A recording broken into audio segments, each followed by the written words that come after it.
NCB times ಮೀಡಿಯಾಗೆ ಸ್ವಾಗತ. ನಾನು Darshan Hunsur.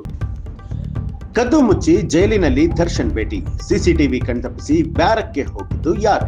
CCTV camera ಕಣ್ತಪ್ಪಿಸಿ Darshan ನೋಡೋದಕ್ಕೆ ಅನುವು ಮಾಡಿಕೊಟ್ಟಿದ್ದ ಪ್ರಕರಣಕ್ಕೆ ಸಂಬಂಧಪಟ್ಟ ಹಾಗೆ ಜೈಲು ವಾರ್ಡನ್ ಪ್ರಭು ಚೌಹಾಣ್ಗೆ ವರ್ಗಾವಣೆಯ ಶಿಕ್ಷೆ ಸಿಕ್ಕಿದೆ. ದರ್ಶನ್ ಬ್ಯಾರಕ್ಗೆ ಹೋಗಿದ್ದು ಯಾರು ಹಾಗಿದ್ರೆ? ರೇಣುಕಾಸ್ವಾಮಿ ಕೊಲೆ ಕೇಸ್ನಲ್ಲಿ ನಟ ದರ್ಶನ್ ಜೈಲು ಪಾಲಾಗಿದ್ದಾರೆ.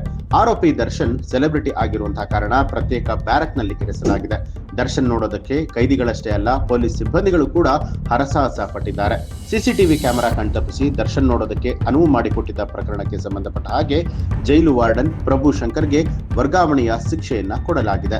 ಪ್ರಕರಣವೊಂದರ ಆರೋಪಿಯನ್ನ ಜೈಲಿಗೆ ಬಿಡೋದಕ್ಕೆ ಯಲಹಂಕ ಕಾನ್ಸ್ಟೇಬಲ್ ಗಣೇಶ್ ಎಂಬುವರು ಪರಪ್ಪನ ಅಗ್ರಹಾರ ಜೈಲಿಗೆ ಬಂದಿದ್ದರಂತೆ. ಆ ವೇಳೆ ನಟ ದರ್ಶನ್ ಅವರನ್ನ ಭೇಟಿ ಮಾಡಬೇಕು ಅಂತ ಹೇಳಿ ಗಣೇಶ್ ಹೇಳ್ಕೊಂಡಿದ್ದಾರೆ. ಸ್ನೇಹಿತನ ಆಸೆಯನ್ನ ಈಡೇರಿಸಬೇಕು ಅಂತ ಹೇಳಿ ನಟ ದರ್ಶನ್ ಬ್ಯಾರಕ್ಗೆ ಪೇದೆ ಗಣೇಶ್ನನ್ನ ಪ್ರಭುಶಂಕರ್ ಕರೆದುಕೊಂಡು ಹೋಗಿದ್ರು ಅನ್ನುವಂತ ಆರೋಪ ಇದೆ. ಸಿಸಿಟಿವಿ ಕಣ್ತಪ್ಪಿಸಿ ಪೇದೆ ಗಣೇಶ್ ಅವರನ್ನ ಸಿಬ್ಬಂದಿ ಪ್ರಭುಶಂಕರ್ ದರ್ಶನ್ ಬ್ಯಾರಕ್ಗೆ ಬಿಟ್ಟಿದ್ರಂತೆ.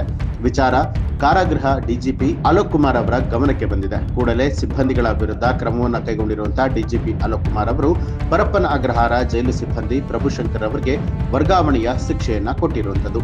ಈ ಒಂದು ಮಾಹಿತಿಗೆ ಸಂಬಂಧಪಟ್ಟ ಹಾಗೆ ನಿಮ್ಮ ಅನಿಸಿಕೆ ಅಭಿಪ್ರಾಯವನ್ನ ಕಮೆಂಟ್ ಮಾಡಿ. ಹಾಗೆ ನೀವು ಇನ್ನೂ ಕೂಡ ನಮ್ಮ ಚಾನೆಲ್ ಅನ್ನ ಸಬ್ಸ್ಕ್ರೈಬ್ ಮಾಡಿಲ್ಲ ಅನ್ನುವಂಥದ್ದಾದ್ರೆ ಈಗಲೇ ಸಬ್ಸ್ಕ್ರೈಬ್ ಮಾಡಿ, ಬೆಲ್ ಐಕಾನ್ ಒತ್ತಿ.